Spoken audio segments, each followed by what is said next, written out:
Hello, everyone. Welcome to my channel, Sonja Unapologetic. My name is Sonja, and on this channel, we talk about mental wellness and living a free life from a Black woman's perspective.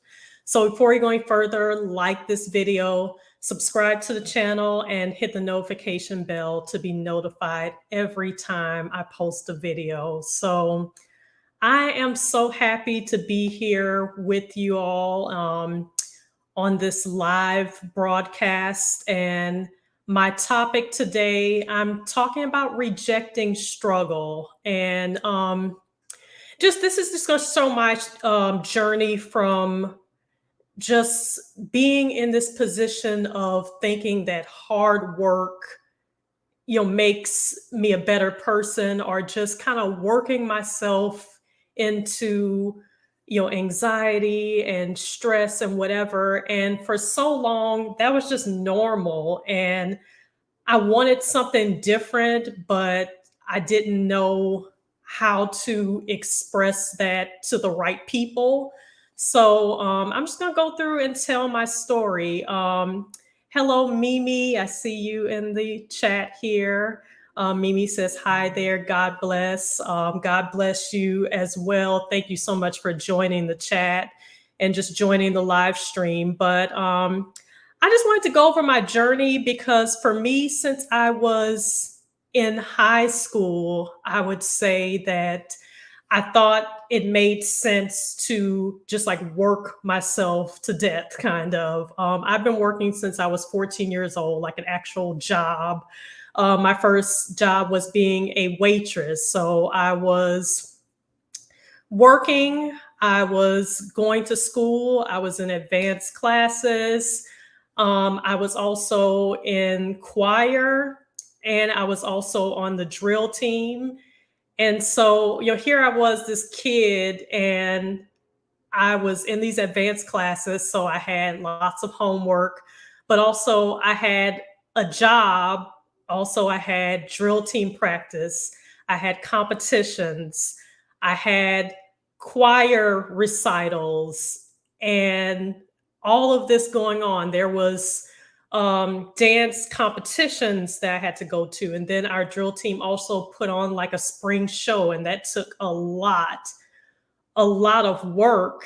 And that was just normal, it seems like. And I still felt like I wasn't doing enough, because a lot of times what we'd hear from the adults is, your generation is lazy. And so no matter how much I did, I was never like respected for doing all that hard work.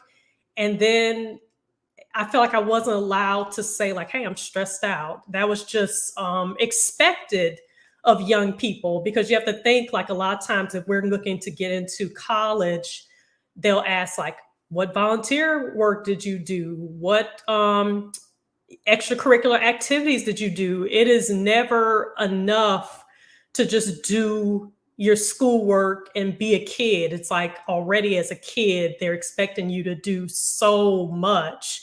And then on top of that, even as a young girl, all of my grade school career, it's like I was already dealing with like microaggressions from teachers and like microaggressions from kids and everything. So on top of that, I had to deal with teachers who like didn't like me, but it's like they're already using like their Karen type stuff. Of course, back in the day I didn't even know what that was, so that was an extra stress. And then for kids, it's like looking good in high school, dressing a certain way, fitting in. It's like that's so much stress on a kid. But for me, after high school, I continued that route of like work hard, work hard. That's the way you'll be respected. I was a homeowner at 19 years old, not by myself. A previous relationship I was in, we bought a house together, and I was working hard at a job that I didn't like. And I was going to school. At that time, I was going to school more so just part time. Um, But, keeping up a house and going to work full time and then, having schoolwork and whatever, I was stressed out and the job was very stressful. I would say a lot of my job situations have been like hostile, work environments. But because I had a house, I couldn't just say, "Oh, I quit," because then it's like there's a mortgage payment there. And then for me, it was still just so frowned upon. I think like self care was so frowned upon. I remember just thinking, and I don't think I told anyone. I just thought in my head, like, it's never enough. No matter how much I do, it's never enough.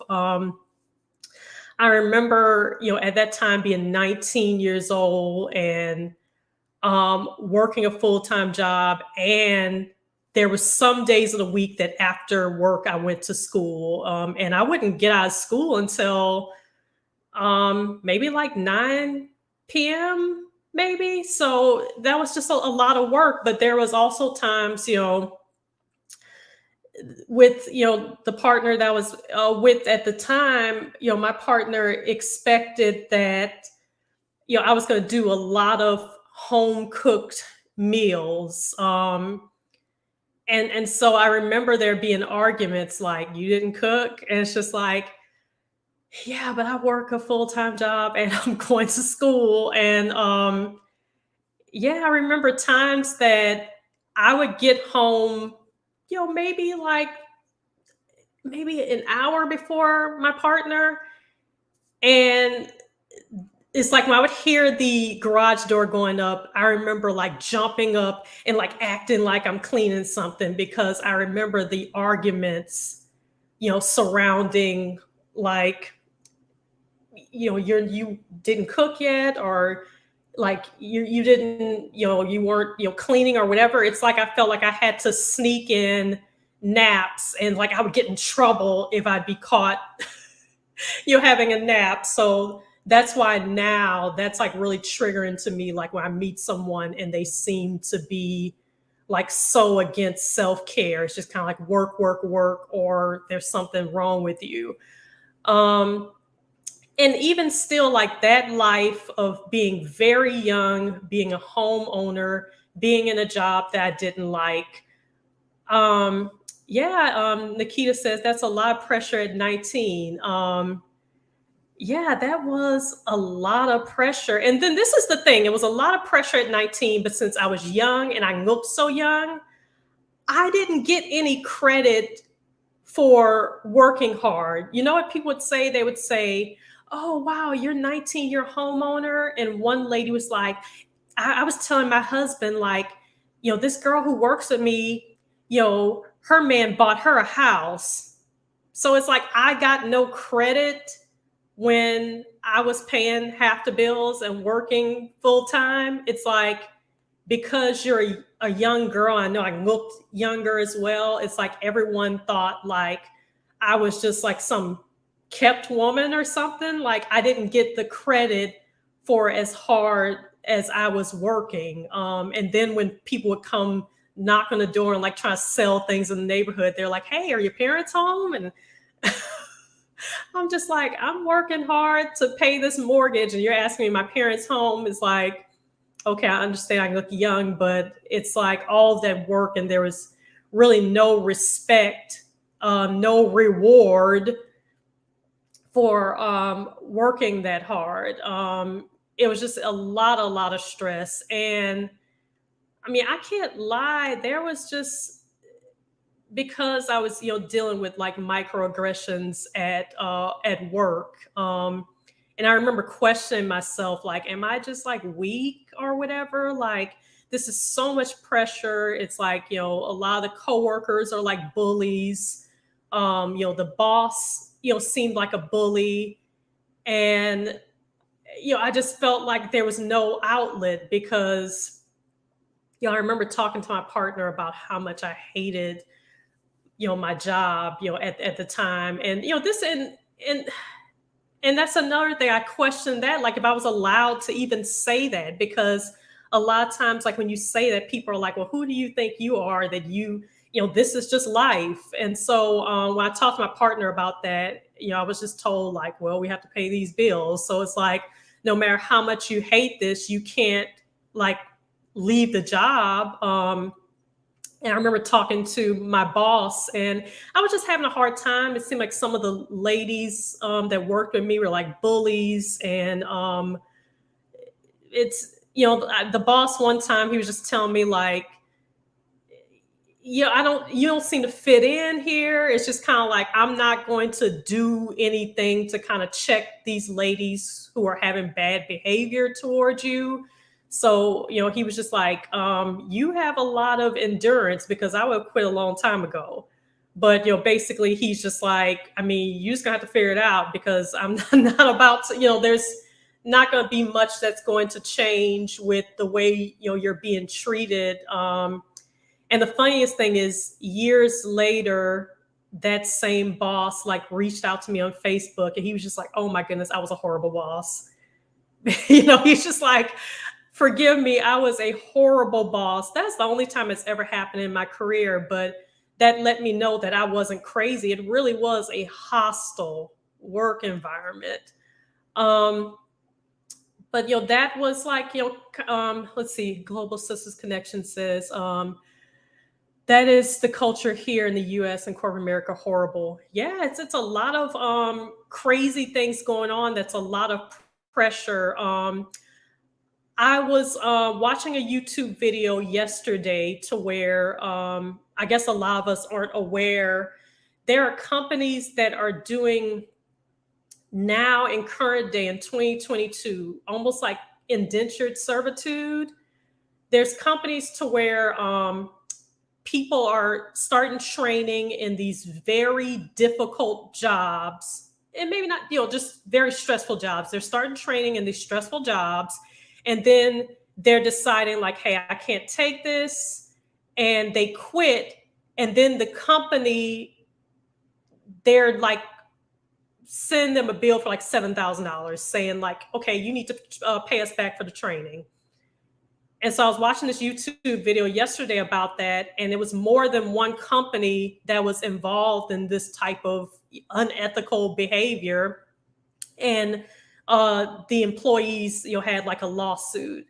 And it's like, man, I didn't even know that was happening, here, to where it's almost like you either stay in this very stressful situation, or you owe me $7,000.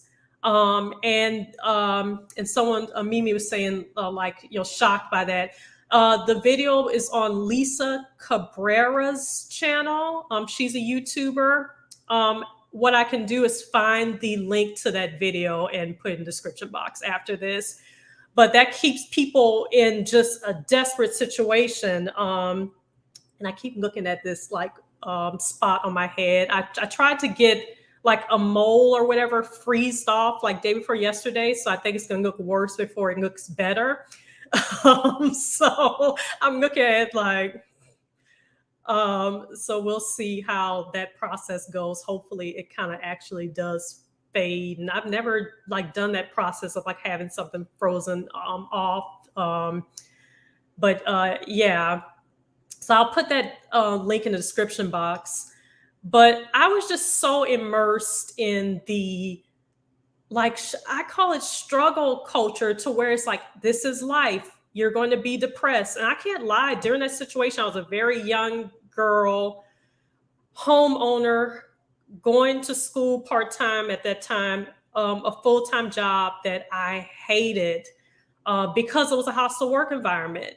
And a lot of times I'm still like hesitant to say like, I hated this, because a lot of times people equate that to, well, you're just lazy and you just didn't want to work. It's like, no, it was just such a stressful environment. At that same company, I was working, and I was really, really young. I was working in workforce management. So that's like scheduling and planning and for call centers and all that type of stuff. One thing that I took care of was like time off requests for like everybody in the call center, and like leave of absence and funeral requests and all this stuff. So that was very stressful because these are call center people. A lot of them were young as well. And so they wouldn't get a vacation day. Like there were people who come to our area and they would just be like, I'm gonna fight you. It's like, what? Like, like I can't, like, you asked for the day, like this evening, you need off tomorrow. Like we already have too many people off. I can't let you off. And these people were like wilding out, like, nah, I'm gonna fight you.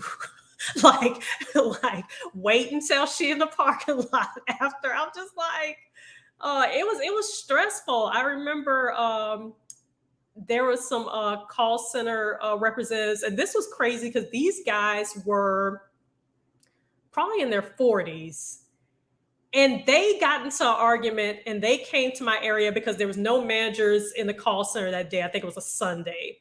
And so a lot of times on Sunday, it's like almost like I was the manager of the call center. And that was a lot to me, like really, really young. Um, and these guys were just kind of like about to fight. I don't know if they got into a physical altercation. Like they came to my area, like, you're gonna have to keep him away from me. And like they're like grown men getting into a fight. And I'm like, I can't like step in the middle of these grown men. So I had to like call their boss, and he had to come up there on a Sunday. It was just a lot. So it was like very stressful. And then my boss was not the best boss, and he eventually admitted that to me by reaching out on Facebook like years later. He's like, I was a horrible boss. And it's like, well, I'm happy you know that. And so hopefully go forward and do better. But then, yeah, like I'm not gonna say like, okay, Nikita says she supervised a call center. Supervising and being in any type of leadership role in a call center is, man, I just don't know what it is. It's just bad. It's like you're babysitting a whole bunch of adults, but they're like very emotional. I guess all of the pressure they receive from customers yelling at them all day, they put that, amongst, their coworkers and supervisors and all that stuff. But like the second half of, my career, once I was like going into my 30s, or just like my late 20s, I moved to Dallas. I was single, by the time I was single, had sold the house. And this is the thing, I bought a house at 19 years old, thinking that this is the best financial situation for me. But when I was, going through a breakup and we were selling the house, we sold in 2008. So we got no money. We got no money. We broke even, thank God, because our neighbors, when they sold their house, they said they had to bring $20,000 to the table. So 2008 was a time that you didn't want to have to sell a house. But I mean, thank God we broke even and didn't owe money. But once I moved to Dallas, I was single, working. And at that point, I figured I was going to finish up my degree. So now I was trying to finish up my bachelor's degree, and I was going to school full time now, and I had a full-time job. I was extremely stressed to the point of being sick. I remember going to the doctor because my digestive system was just all off. Every time I ate something, I felt like the most insane, severe pain in my stomach. And when I went to the doctor, he's just like, listen, there's nothing wrong. You're just stressed out. And then on top of that, like working full time and going to school full time, I didn't have people at my job who were supportive. I remember, talking to my boss and telling her after work, I go to school. Can I get off 15 minutes early just for me to have time to drive to the university? Because I was like driving like an hour from my job to the university that I was going to. And with traffic and everything after work, that just, sometimes traffic would get so bad that I would miss a lot of, the beginning of the class. So I remember talking to my boss about that, and she was just like, no, I can't let you leave 15 minutes early because we're not doing schedule changes right now. And I'm like, oh no, I don't need a schedule change. I just need to leave 15 minutes early, just for me to make sure that I'm able to drive and get to my class on time. And she's like, like I said, we're not doing schedule changes at this time. So it's just funny how, especially another woman, I mean, this wasn't, a Black woman, but it's just funny how just any human being would feel like, no, I'm not going to do anything to kind of give you just a little bit of breathing room. I'm going to make a decision that things have to be as difficult as possible on you. And just tough, it's like you just gotta have to figure it out. Um, Around that time, I started to tally in my head the amount of coworkers that I knew who had passed away. So, like, since I started my corporate America career at 19, by the time like my late 20s, I'm just like, wow, I've had a handful of coworkers who have died. Most of those coworkers who had passed away had been Black. Some of them were, it was sudden. One guy that I worked with, he had a heart attack. But from what we gathered, he had a lot of stress, in his life. But he was 25 years old too. That is insane. So I had a coworker who's 25 who had passed away. There was another. There was two more Black guys who had passed away. One of them was very sudden. Another one, he had health issues. There was a Black lady I know who passed away, who was a coworker, and then there was a white lady, but the white lady had cancer. A lot of Black people that I knew, it was like sudden that they, passed away. And the way I saw companies like, okay, Reginald passed away, it's like, who wants his office? To where it seemed like the companies didn't seem to care. It just made me feel like, man, there has to be another way than what we're doing. And I was kind of searching for groups who were in the same mindset, like, hey, there has to be a better way than what we're doing. And I think around 2019 is when I started to express and felt comfortable to express my feelings of, I don't know, how to explain this, but I'm not enjoying life. Like the whole thing of go to work, go home, go to work, go home. You're stressed, hostile work environments. I'm just like, I don't like this. And I felt comfortable speaking to other Black women about this. And so I spoke to some of my coworkers, in 2019 at the job that I was working at. And it's like people looked at me like I had three heads. The sisters were just kind of, a lot of them had kids, some of them were single moms. And they were just kind of like, what are you talking about? Like working, having to work hard. Some of them worked a full-time job and had a part-time job. They had kids. And a lot of sisters which would show up to work like looking immaculate, even though they had a full-time job, a part-time job, and kids at the house. So when I talked to those sisters about it, it was just kind of like, I don't know what you're talking about. It's just kind of like, I mean, are we supposed to be lazy? That's life. That's what people have to do. And so I was kind of getting that pushback, like, what are you talking about? And like, you're kind of being a troublemaker, or like you're kind of being entitled. And I remember one Black woman, telling me, if I'm going to get grocery delivery, I don't deserve to eat. If I can't go to the grocery store and do my shopping, then I don't deserve to eat. And because I was like bragging about like, oh, this is so cool, grocery delivery. And then I felt like, ooh, like now I feel guilty because here are these women who have kids, they're single mom, they have a full-time job and a part-time job. And here I am with no kids and I'm doing grocery delivery.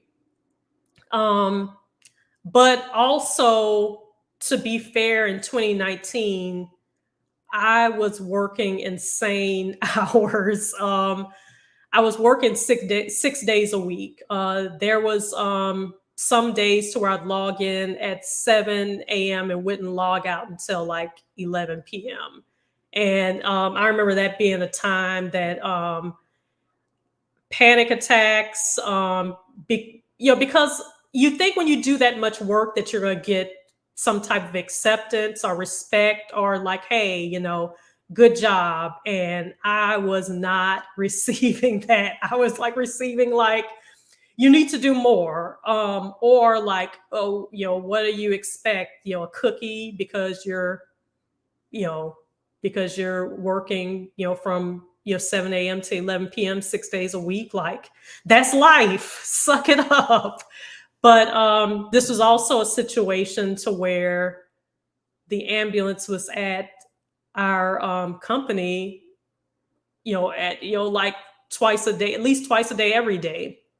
Because I remember starting that job and I'm just at my desk and the ambulances, I see them through the window and I'm just like, oh man, the ambulance is here. And the rest of my coworkers were just kind of like, that's normal. Like, usually just in general, when I see a fire truck or ambulance, like, hey, what's going on? And the other coworkers was like, they didn't see that because um that was just normal. And oh, after a while I got used to it. It's just kind of like, hey, Bill. It's like the ambulance was there every single day. People were having panic attacks. People were falling out. And I remember one sweet lady that she worked with me. I remember one day seeing her on the floor with the ambulance because she had had a panic attack and she felt like was having a heart attack. And that's when it really hit like home because she was another sister, very sweet. And yeah, she was in a situation to where she was just kind of getting bullied by another coworker.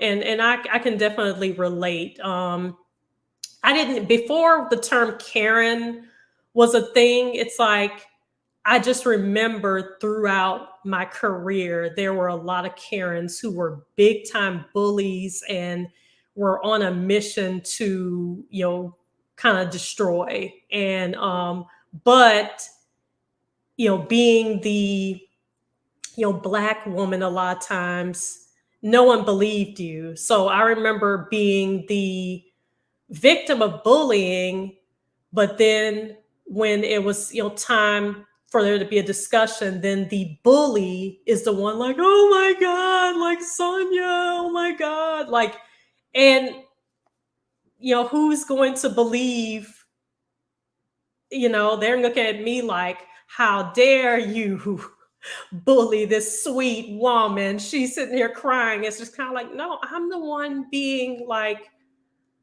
I'm the one, being bullied by, this person. So that was just a lot of stress. So that's kind of, my journey of me feeling like there has to be a better way. But because so many people are just used to that being life, I really felt like I had no one to talk to, because everyone looked at me like, okay, you're being lazy or you're just complaining. This is life. This is what we have to do. There was another sister who told me, even though she worked from home, she just like, I'm still not, lazy. Well, that wasn't her exact words, but she just basically said, like, I still get up every morning and put on a full face of makeup. I still get dressed up or whatever. And I think that's, beautiful if that's what you enjoy and that's part of your self-care. But a lot of times, that was just kind of making me feel like, man, like, is there something wrong with me? Because um, even when I go into the office, like, I don't want to do a full face of makeup and all this stuff and wear the stilettos and whatever. And I tried that, and it's just like, on top of the stress, it's like your whole body hurts because you're wearing stilettos to work. So it was just very tough finding anyone that would empathize. Let's see, I see Kimberlyn is in the comments. Let's see. Oh, I forgot like that. I can actually like show the comments. But it says, girl, what, we gotta stop glamorizing struggle culture. Okay, so yeah, the thing about like glamorizing like struggle culture, I feel like as Black women, we transitioned from the strong Black woman to the bad bee. Maybe I don't know if I should, say, the bad bitch or whatever.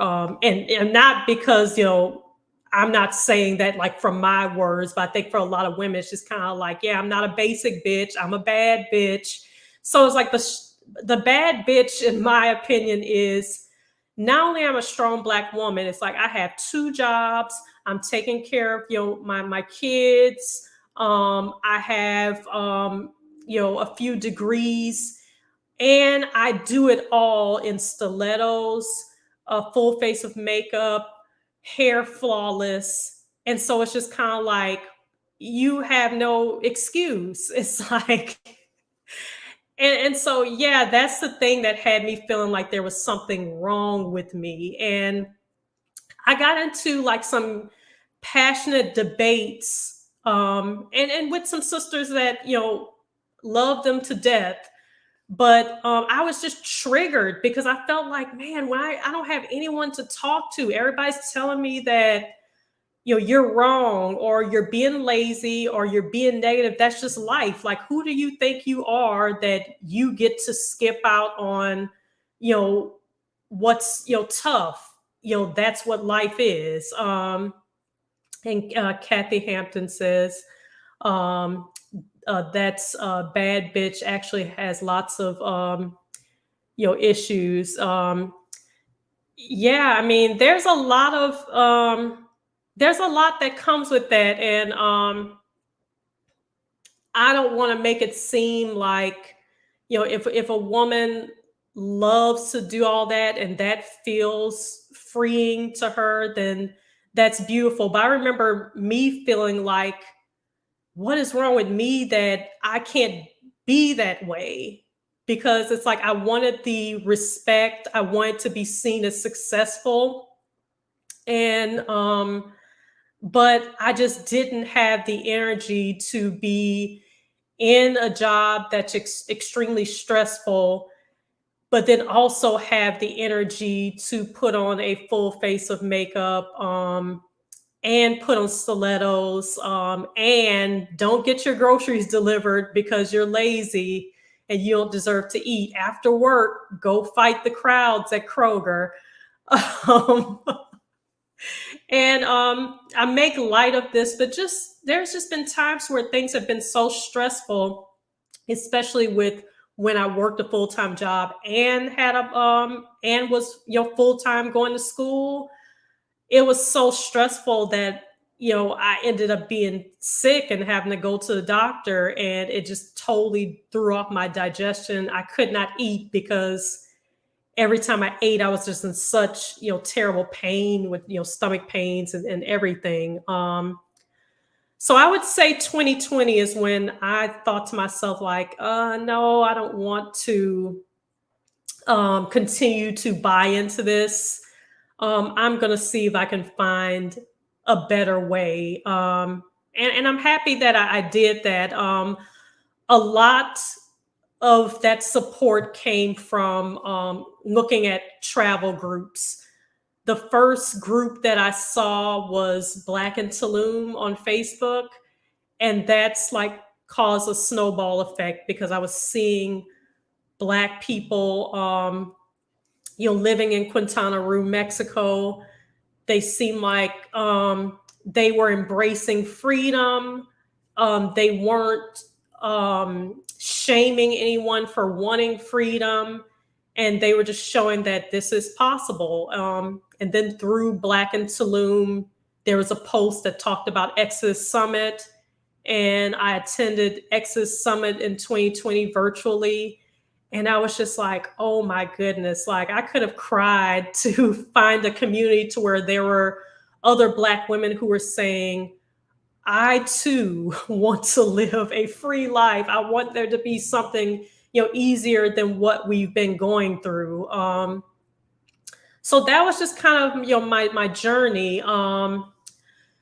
So yeah, Mimi, it is so important to allow ourselves to have peace, rest, joy, repose. We are women. Yeah, it's very important because a lot of times as Black women, it's like we're not necessarily looked at as, as the same as other women because it's like we're strong. And there's just been so many times that I've been told by people who didn't even know me well. It's like, but you know what I love about you? You're so strong. You're so strong. And so when people say that, a lot of times it's like, no, you were built for this. You are superhuman. I don't really believe you when you say that you're stressed because you are built different from other women, this immortal being who is put on earth to protect everyone else. So even when you're going through all of your struggles and stress or whatever, it's like, suck it up because, you were put here to, basically, take on everyone else's, baggage as well. So I was talking about on my last live stream, and things kind of got weird with technical stuff, so it was kind of choppy. But I talked about wanting to do a new series on this channel. Basically, it would be called Struggle Horror Stories, and I might name it something else. But if for it would be kind of like when you see YouTube channels to where they'll do like scam horror stories to where someone writes in and says like, I met this guy online and, this is how we met. Everything seemed great. But then, I end up sending him my whole retirement. Now I'm, broke and, having to work, 12 hours a day to replenish my funds or whatever.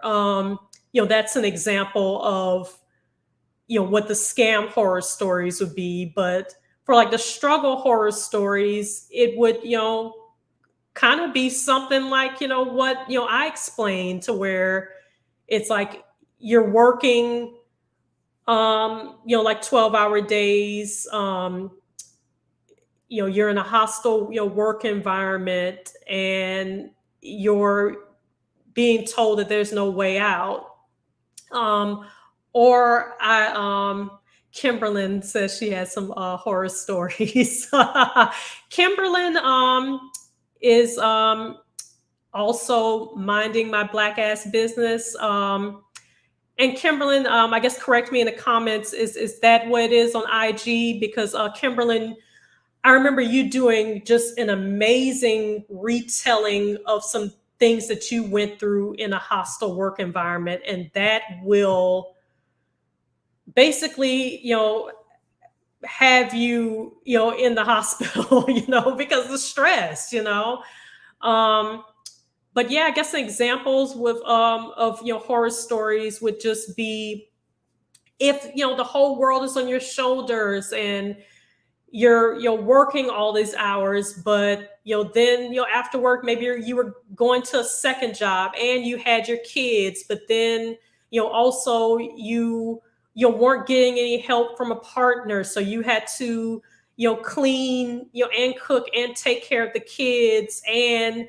you're having panic attacks, you're sick, you have high blood pressure, it's at stroke level, all this stuff. And you're in it, but you don't see a way out. Um, so I'd like to hear those stories, like, what horror stories in your life have you had to where it's like you were deep in the struggle, and this mentality of that's just life, and that is my cross to bear as a Black woman, as a strong Black woman. But I'd like to hear in these stories, like, are you still in it, or how did you get out of it, or are you looking to get out of it? So if anyone's interested in that, then send an email to Sonja unapologetic at gmail.com.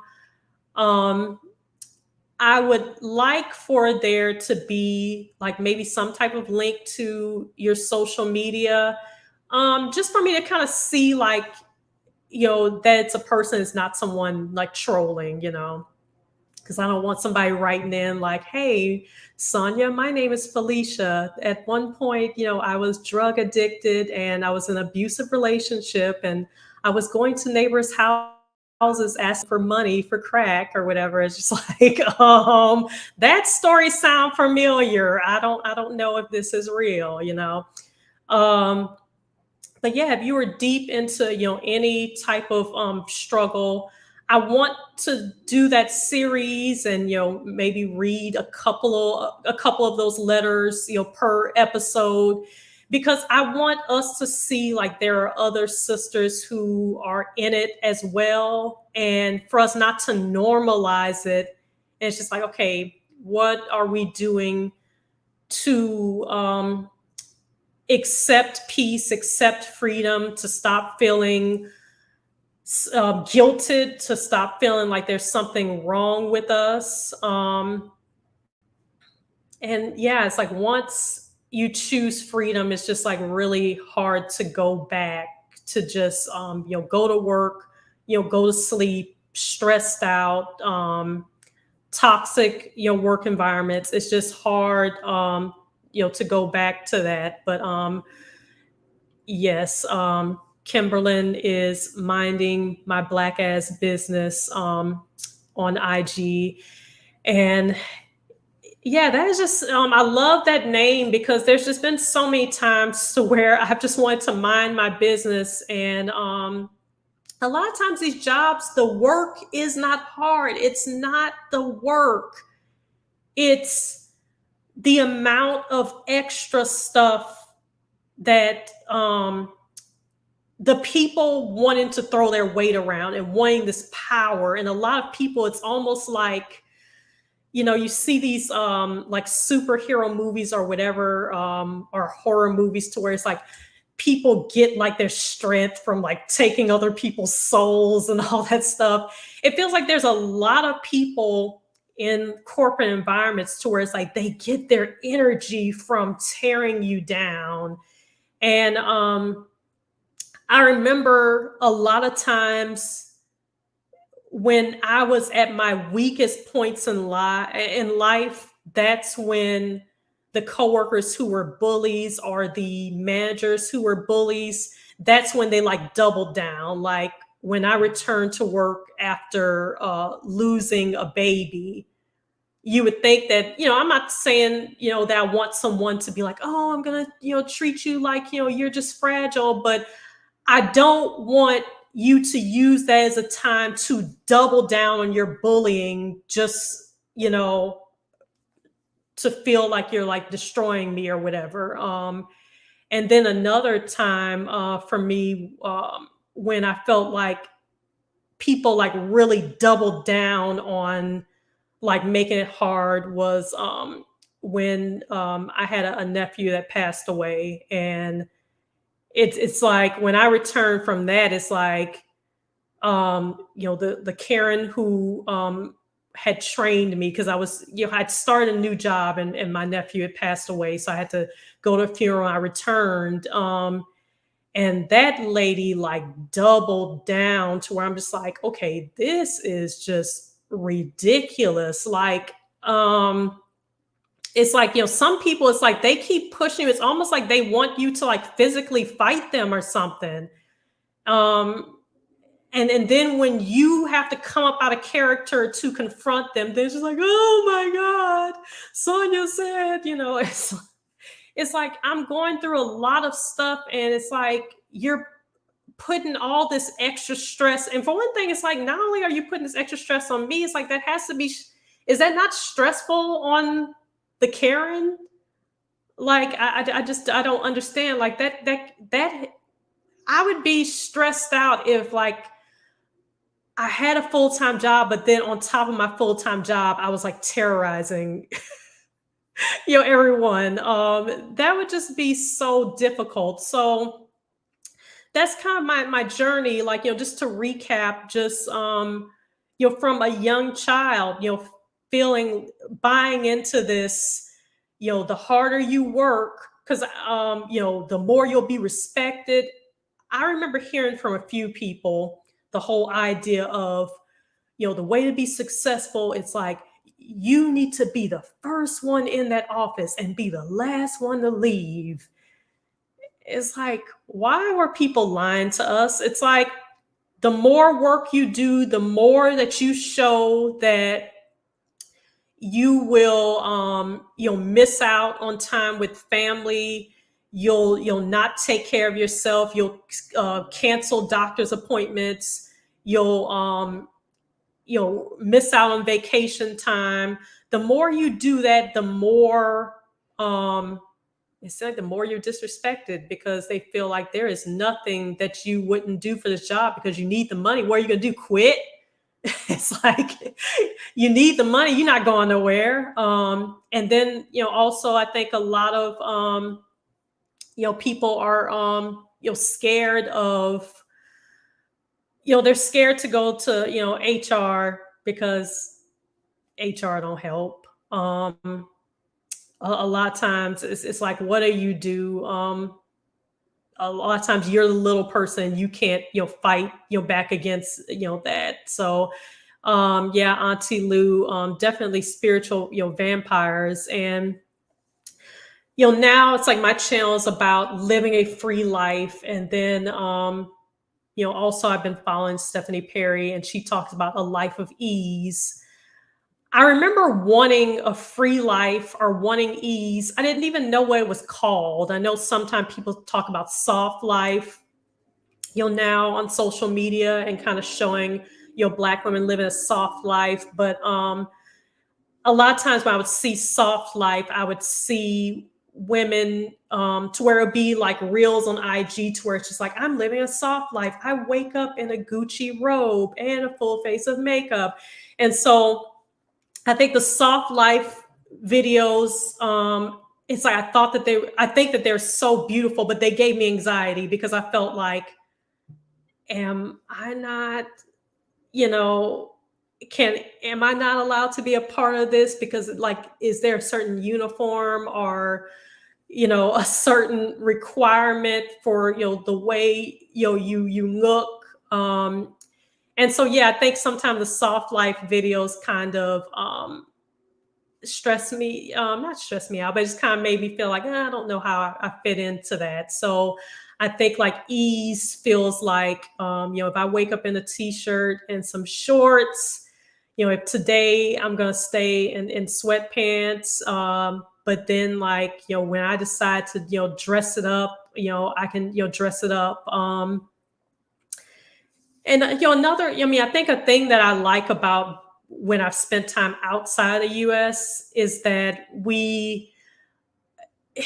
it's the group of ladies that I hung out with outside the US. It's like we can go to a restaurant and just like, okay, we're gonna have on tank top and some shorts and some flip flops. And there was times in Playa to where we've gone out to eat and our shoes are off. Like the table is like, on the beach, the water's right there, and it's like our toes are in the sand, but we have a waiter coming to us, and we're eating dinner, on the beach like that. There was times, and I'm going to tell on Sondra from Lack to Legacy is her channel on YouTube. But there's been a couple of times so we've gone out to eat, and then Sondra is like, "Where are my shoes?" And like Sondra's shoes were like just dug like deep into the sand. It's like we're like a little dog, like looking through the sand. It's like, "Oh, here's your shoe." It's like I love the freedom of that, to where a lot of times, like right now, I'm in the DFW, Dallas Fort Worth area. Here, if I go out, with the group of ladies, it's like I better be dressed to the nines. It's like you can't just show up casual, because it's like um, everything is kind of a fashion show, and again, I feel like that's beautiful for a lot of people. That's their ease, that's their self-care, the makeup, the hair, and the clothes. For a lot of ladies, that's their self-care. But when it's not something that you're into, then it can feel like pressure. Like there's been times where I've just said, "No, I'm good. I'm not gonna be able to make it," because I'm just like, I don't want to have to a lot of times go buy a new outfit, because there's a lot of things that happen in Dallas to where it's like, "Hey, do you want to come to this brunch?" "Oh, okay, cool." It's like everyone has to wear lavender with Kentucky Derby hats, and I'm like, I'm okay. And that's a thing that gets us to where we're spending a lot of extra money too, because like every event requires you to go out and buy an outfit. But yeah, and then Auntie Lou was talking about HR is not to protect the employees, it's to protect the employers. Yeah, that's very true. I remember my car got keyed in the parking lot at one of my jobs, and yeah, they were just really callous. I remember going to security, and they were like, "Well, your car is not in an area to where the cameras wouldn't have caught that. Where were you parked? Yeah, it wouldn't have caught that." But then the guy was just kind of, "Well, but what did you do to like cause someone to do that?" It's like they just thought it was funny. And so of course, nothing happened. So yeah, it's that's kind of a little bit of my journey. And let's see. Um, yeah, Mimi was talking about things that you do to take pressure off of yourself. Yeah, it's now I'm at a point to where it's very important for me to understand that, okay, live the life that Sonja want to live. It's not something that everyone wants to do, but it's something that I want to do. I just want to feel free. I don't want, like, what's the point of living if you just work and go home stressed? It's a fight, it's stress. Every day is just this just tough situation every single day. It's like, that's not life. And I just thought to myself, like, that's not living. So if this is what life is going to look like for the rest of my life, or until I'm 65 and a half years old, it's like, no, this is not what I want to do. Um, so Mimi was saying, I only wear makeup if I feel like it too. I only have one credit card with no balance. And so Mimi's talking about the things that she does to take pressure off of herself. And 3, I only have 5 bills a month. 6, my rent is only 500 a month, no car payment. Yes, that is freedom. And I feel like that is a situation of us not buying into, like, hey, this is struggle. You're going to be stressed out. You're going to be in a lot of debt. And so even if you hate your job, even if it's a hostile work environment, you have to stay here because you have no choice.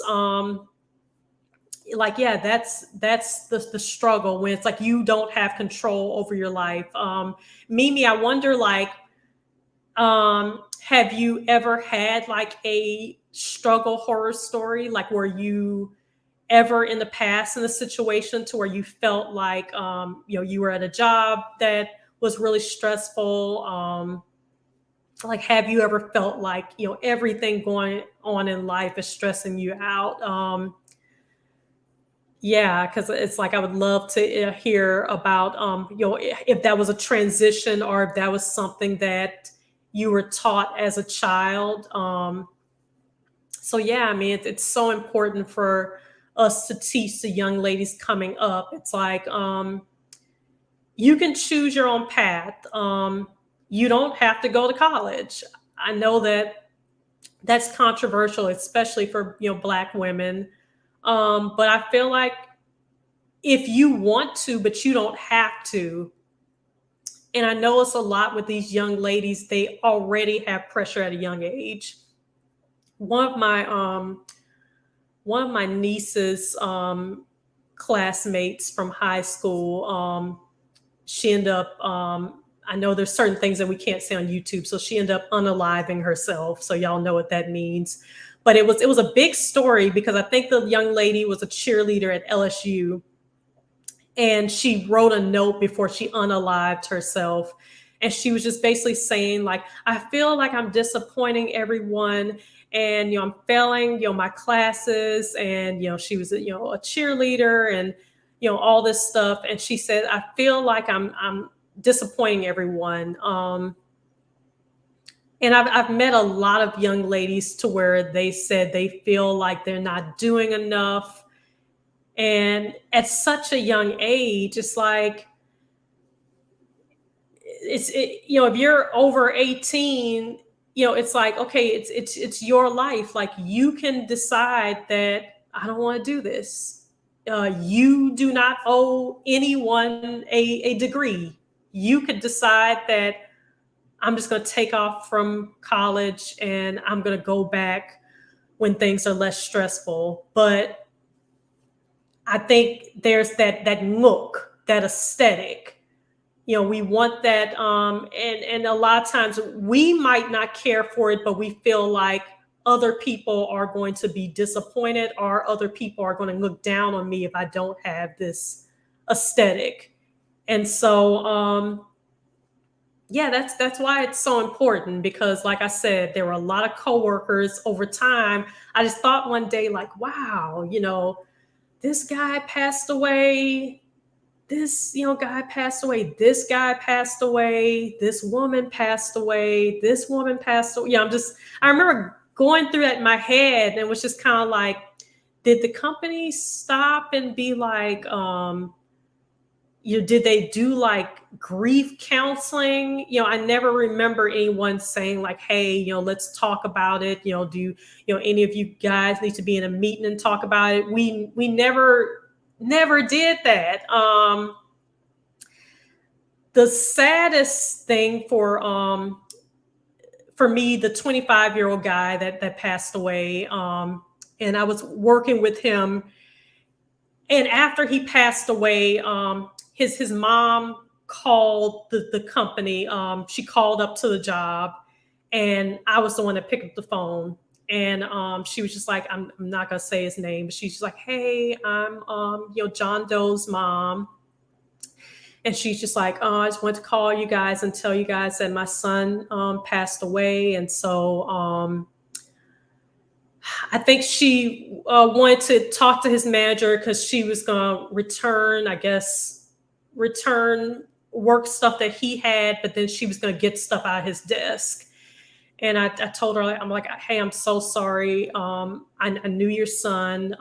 He's a very kind guy.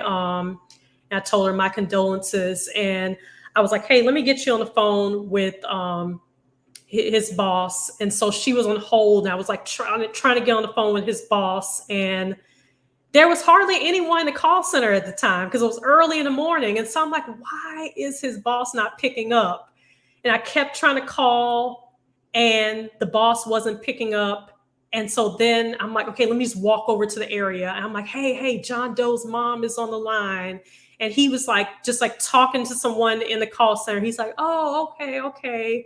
And I was like, hey, can you like, get to your desk or wherever so I can transfer her to you? And he was just kind of like, oh, okay. And like, he was just like still talking to the other guy. And was just like, it was no big deal.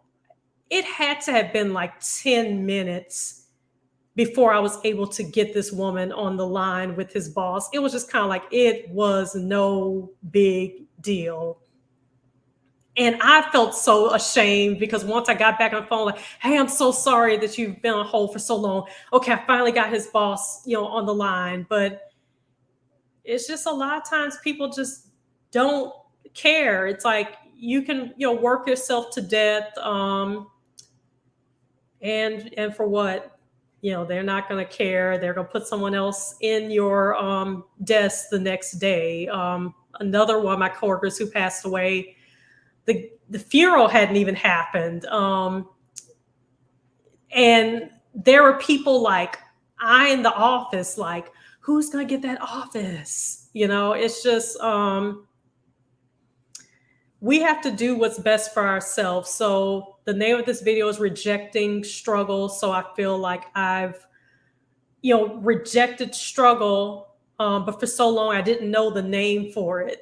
There was no ease, back in 2001, that wasn't a thing. If you talked about like, hey, there has to be a better way, people would tell you that you're weak and you're lazy. And so now a lot of my freedom comes from not caring about what others say. Another thing that was so weird for me was how a lot of other Black women felt like there was this fight. It almost felt like, hey, like, don't rock the boat, don't take the struggle from us. I don't know.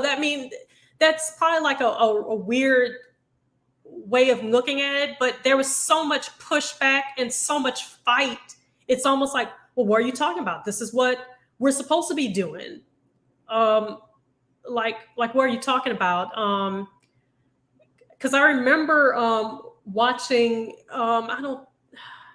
I saw this story on social media to where it was a woman, she's pregnant with twins, and she had like a 2-year-old at the house. She was supposedly working 2 full-time jobs, and she was going to school. And finally, her boss was like, no, just go home, because she was like spotting at work and she was pregnant with twins. And I remember saying like, wow, like that is just, have you guys heard about that story? Because her husband was online talking about like, hey, let me brag about how strong my wife is. My wife has 2 jobs. She's, 8 or so months pregnant with our twins. We have a 2-year-old at the house. She's going to school as well, and she still cooks and she cleans. It's like, let me tell you about how great my wife is. And I remember talking to some other Black ladies about that, and they didn't get where I was coming from. They're just kind of like, that's just life. That's what you have to do. Like, what are you talking about? It's and so I felt like I was in the twilight zone, and I felt like, wow, I just don't really fit in with anyone, because everyone's telling me that I'm wrong if I say that, hey, that's just, I don't feel like a woman who's 8 months pregnant with twins should be going through all of that. And the fact that she ended up like spotting at work or whatever, and her boss finally had to say, no, go home. I know it's just I don't think it's good for our health. So yeah, I guess I've probably been on here rambling for too long, but I'm happy that I have some technical kinks worked out. So I want to be able to come on live with you guys a lot more often.